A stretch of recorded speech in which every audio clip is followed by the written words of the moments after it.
अभी सूरदास का चौथा पद और अंतिम पद उनका है ये। इस पद में भी गोपियों की विरह दशा का बहुत ही मार्मिक चित्रण सूरदास जी ने प्रस्तुत किया है। इस पद को देखें आप। इसमें गोपियां ऊधो से क्या कहती हैं? गोपियां कहती हैं ऊधो से, हरि हैं राजनीति पढ़ आए, कि अब हमारे हरि राजनीति पढ़ाए हैं। राजनीति में आप जानते हैं कि कितना दांव पेच चालाकी होती है। बड़ा जो चतुर खिलाड़ी होता है वो राजनीति का माहिर होता है, और जो लोग राजनीति नहीं जानते या राजनीति नहीं पढ़े होते हैं या राजनीतिज्ञ नहीं होते हैं, वो बड़े सरल होते हैं, सीधा सीधा कहते हैं और सीधा सीधा सुनते हैं।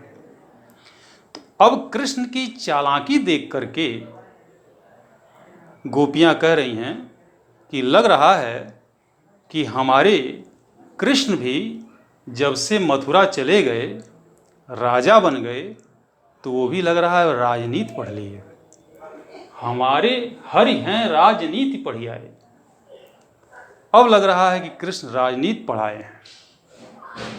समुझी बात कहत मधुकर के, मधुकर भौरे को कहते हैं।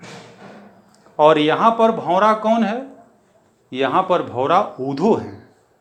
ऊधो को संबोधित किया जा रहा है। जब भी भौरा या भ्रमर आए तो ये बात कटाक्ष की जा रही है किससे? ऊधो पर, कि ऊधो की, मधुकर के, यानी ऊधो की बात सुनने के बाद, समझने के बाद, उनके समाचार पा जाने के बाद, ऊधो ने जो संदेश सुनाया कृष्ण का, यह संदेश और समाचार सुनने समझने के बाद गोपियां कह रही कि ऐसा लग रहा है कि हमारे हरि भी अब राजनीति पढ़ लिए हैं, बहुत ही चालाक हो गए हैं, बड़े चतुर हो गए हैं। एक अति चतुर होते पहले ही, गोपियां कहते हैं कि एक तो अति चतुर, पहले से ही बहुत ज्यादा चतुर थे, होते पहले ही एक तो कृष्ण बहुत ही चालू थे, चालाक थे, चतुर थे। अब गुरु ग्रंथ पढ़ाए और अब ऊधो को अपना गुरु ग्रंथ पढ़ा करके भेजे हैं। यानी ये भी अब उस चालाकी को दिखा रहे हैं। एक तो पहले से ही बहुत चालाक थे और अब गुरु ग्रंथ पढ़ लिए हैं और अब और चालाक हो गए। बड़ी बुद्धि जानी जो उनकी जोग संदेश पठाए।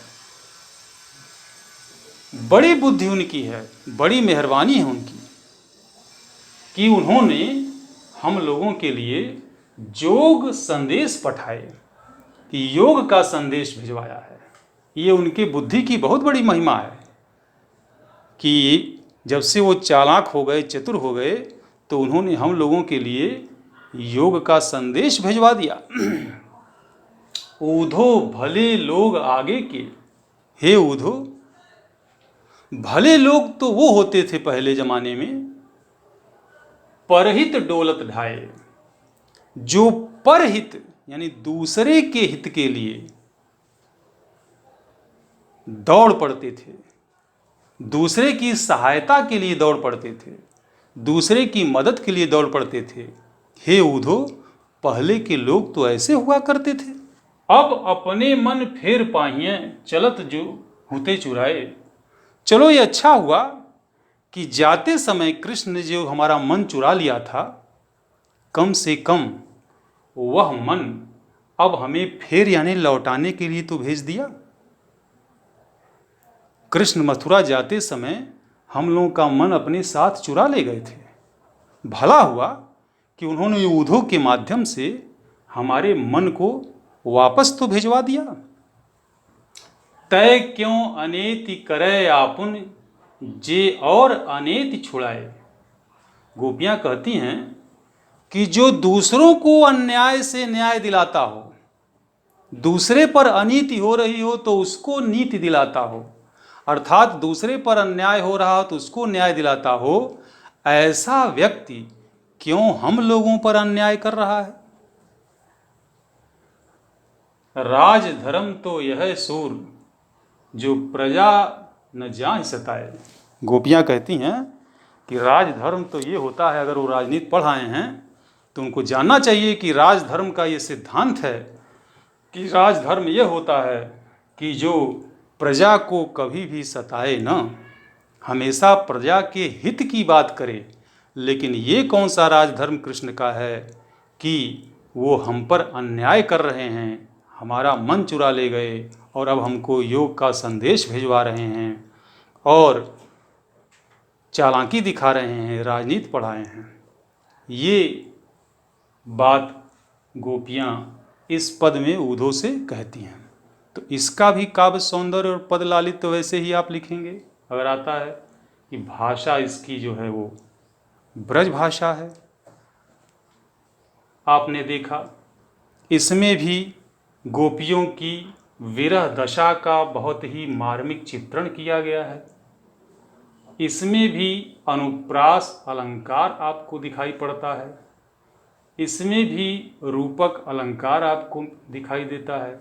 ये सारी बातें जब भी परीक्षा में पूछी जाएं तो काव्य सौंदर्य के लिए आपको ध्यान में रखना होगा, या भाषा की विशेषता पूछ लिया जाए तो भी बताना होगा कि यह विरह दशा का सबसे सुंदर चित्रण है जो सूरदास ने ब्रज भाषा में अपने इस पद में लिखा है।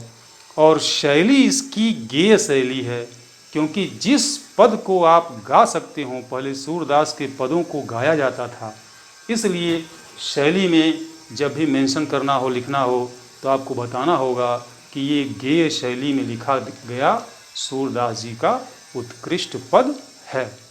तो सूरदास के यहाँ ये चौथा पद भी समाप्त हुआ।